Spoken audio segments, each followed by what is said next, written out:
안녕하세요. 법무법인청 곽준호 변호사입니다. 오늘은 동부지방법원에서 25년 초에 있었던 항소심 사건에 대해서 말씀드리겠습니다.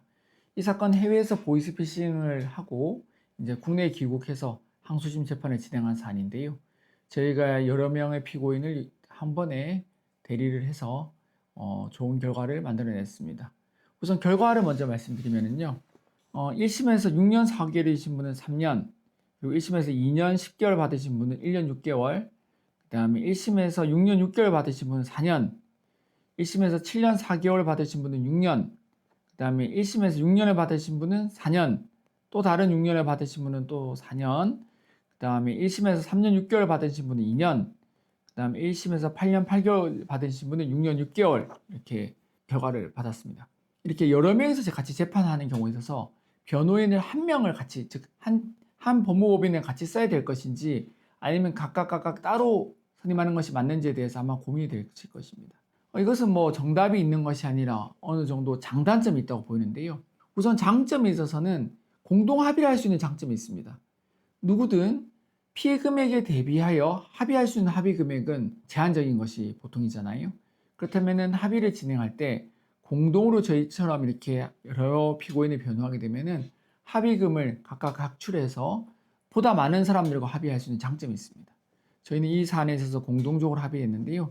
그 중에 있어서도 합의금을 누구는 많이 낼 수 있고 합의금 누구는 작게 내는 경우도 있을 것입니다. 각각 그것은 본인의 사정과 또는 가족의 그 경제적인 능력과 달라지는 것이니까요.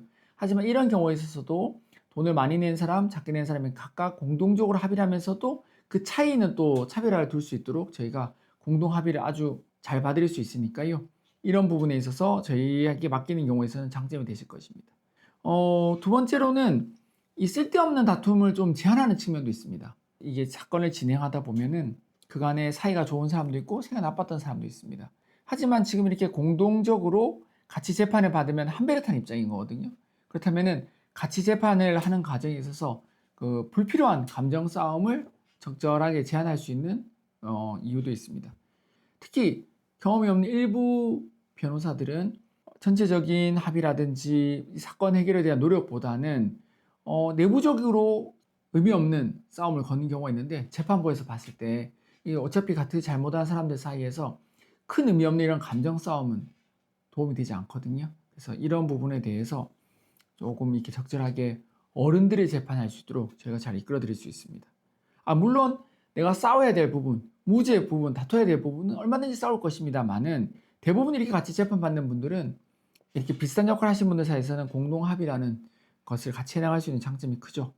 그리고 각각에 있어서 자신이 주장하는 바도 분명히 있을 거 아니겠습니까? 이런 점을 감안해서 저희는 전체적으로는 제가 저희 법인의 이런 집단 사건을 컨트롤을 하되 이 피고인별로 또는 피고인 그룹별로 나누어서 담당 변호사 다르게 배치하게 됩니다. 그럼 각각 담당 변호사가 적절하게 컬러 잃지 않도록 본인의 주장을 반영해 드릴 것입니다.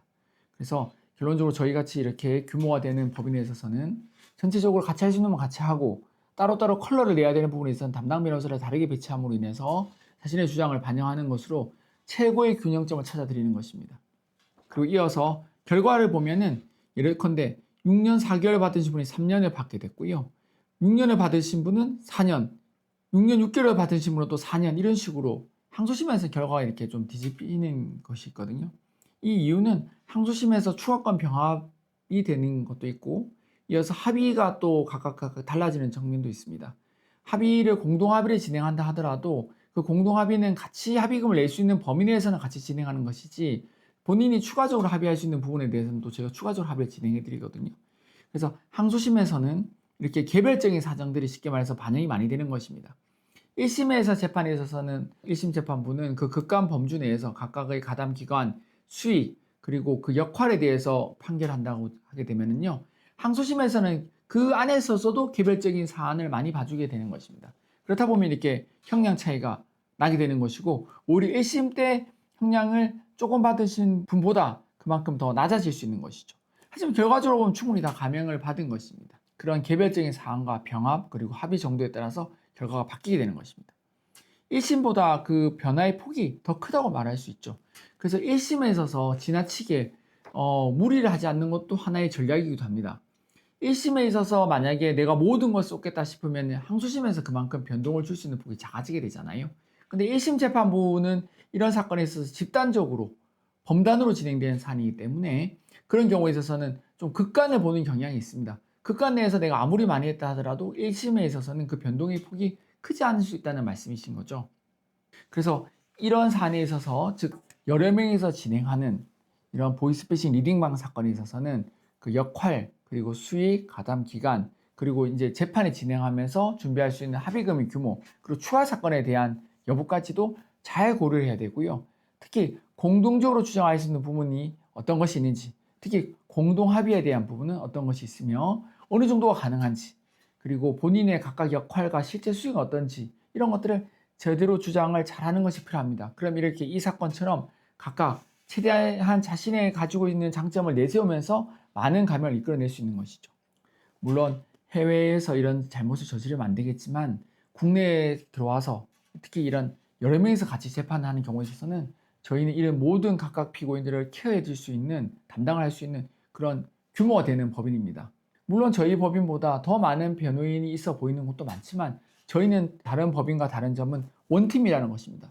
제가 대표였기 때문에 이 사안에 대해서 신속하게 정확하게 결단을 할 수 있고요. 결정을 할 수 있기 때문에 담당 변호사를 각각 다르게 배치하는 식으로 모든 것을 충족시키는 정확하게 말하면 모든 것을 충족시킨다기보다는 가장 최선의 방법을 제안해 드릴 수 있는 것입니다. 이렇게 보이스피싱 리딩방 사건으로 여러 명이서 재판을 받으시거나 항소심을 앞두고 계신다면 저에게 문의를 주시면 저희가 성실하게 답변해 드리겠습니다. 감사합니다.